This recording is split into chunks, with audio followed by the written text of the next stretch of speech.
ज्या प्रकारे महिनाभरापासून जंतर मंतरमध्ये इथे विद्यार्थ्यांचं आंदोलन सुरू आहे आणि मोठ्या संख्येनं इथे विद्यार्थी येत आहेत, फक्त विद्यार्थीच नाहीत, पालकवर्गसुद्धा इथे येतो आहे आणि हा पाठिंबा या आंदोलनाला वाढत जातो आहे. आपल्यासोबत सोनम वांगचुक यांच्या प्रकृतीची खरं तर ते देखभाल करत होते.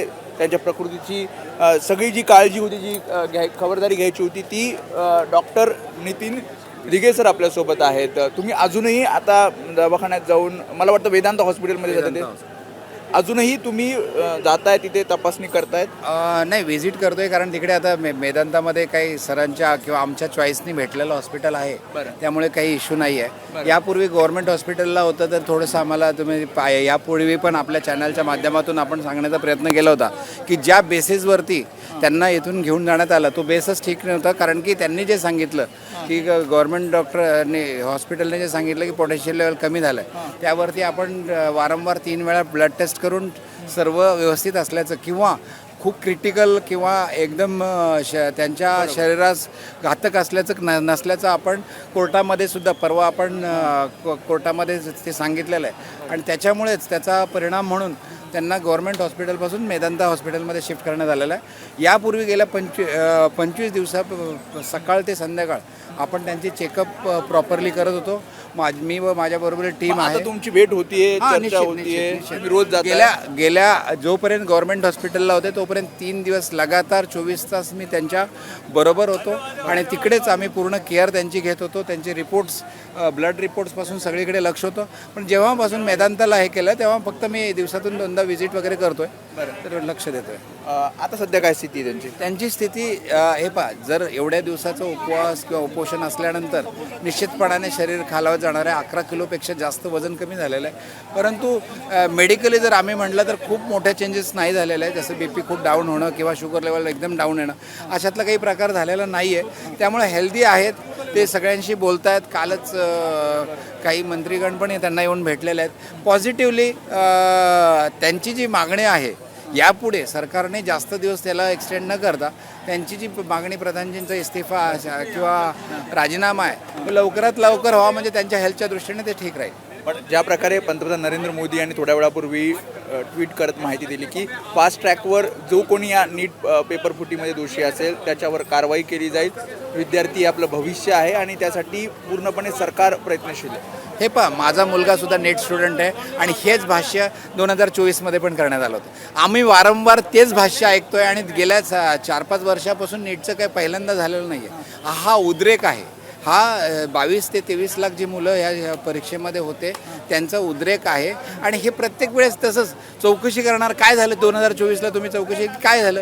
काही होत नाही, काही केल्या जात नाही. ज्या याच्यामध्ये 20 ते 22 मुलांनी जे आत्महत्या केली याला जबाबदेही किंवा जबाबदारी कोणीतरी घेतली पाहिजे आणि शिक्षण मंत्र्यांनी त्याचा अनुषंगाने पूर्ण सिस्टीममध्ये बदल. हार मानणार नाही आणि तुम्ही सुद्धा हार मानणार? निश्चितपणाने हार नाही मानणार. तुमचं समाधान नाहीये पंतप्रधान नरेंद्र मोदी त्यांनी जे काही सांगितलंय त्यांनी काही होणार नाही. तुम्ही पळवाट काढताय. हे सरळ करायचं? सरळ त्यांचा राजीनामा द्या, आम्ही शांत बसतो. विषय तुम्ही व्हॉलेंटियर आहात, इथे वकील आहात. त्या प्रकारे मी जसं म्हटलं की ट्विट पंतप्रधानांनी केलं, त्यानंतर राहुल गांधी सुद्धा म्हणतायत की तुम्ही आता विद्यार्थ्यांची माफी मागितली पाहिजे. एक तर पंतप्रधानांचं ट्विट आणि त्यानंतर राहुल गांधी त्याला उत्तर देत आहेत की तुम्ही विद्यार्थ्यांची माफी मागितली पाहिजे, खिलवाड किया है स्टुडंट्स के साथ, असं ते म्हणतात. कोण? मोदी म्हणतात, राहुल गांधी म्हणतात. राहुल गांधीला तर मी पहिलं सांगू इच्छितो की तुम्ही ही जी नौटंकी केलेली आहे ना कालची, मी त्याला नौटंकी म्हणतो. तुम्हाला जर खरंच समर्थन द्यायचं होतं ना, तुम्ही आम्ही सगळं हे त्यांना देऊन टाकलं असतं. हँडल तुम्ही करा, कारण मुद्दा हा आमचा नाही आहे, हा जनतेचा मुद्दा आहे. हँडल कोण करतं आहे हे महत्त्वाचं नाही, प्लॅटफॉर्म कोण देते हे महत्त्वाचं नाही आहे. महत्त्वाचा आहे मुद्दा जो नीट पेपरमध्ये पेपर लिकेज झालेला आहे. त्या मुद्द्यावरती एकत्र येऊन काम करायला पाहिजे.